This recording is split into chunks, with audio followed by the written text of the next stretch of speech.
In ancient Greece, there was an oracle at Dodona, and this was really famous. People would travel from all over to have their questions submitted there, and these would be written down on small strips of lead, and some of them have survived. So, what were people asking? Well, as it turns out, all sorts. Firstly, though, an obligatory plug for my podcast. After all, this is all the marketing I have.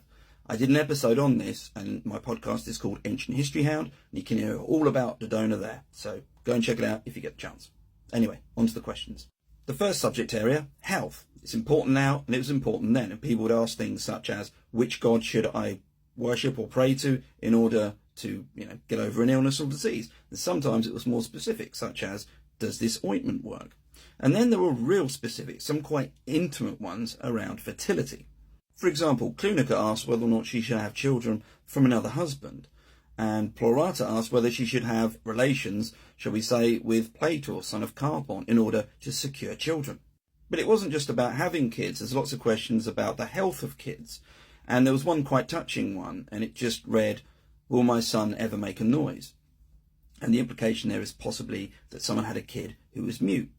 Another topical theme, certainly relevant today, was jobs and job security. People back then were asking about whether or not they should change careers. For example, there are questions on whether someone should go into the copper industry or sell wine in Carthage, become a butcher, still breed horses, all that sort. And there was even an instance where a named individual called Epiletos, who we think travelled from southern Italy to Dodona, which is quite a trek, asked whether or not he should carry on in the trade that he'd learned or shift to a new one. Sadly, we don't know what he was currently doing or what he thought he could do.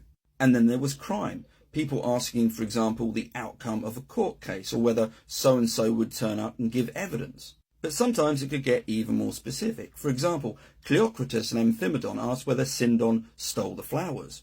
Another, if Melantus stole the money. And then there was pig theft.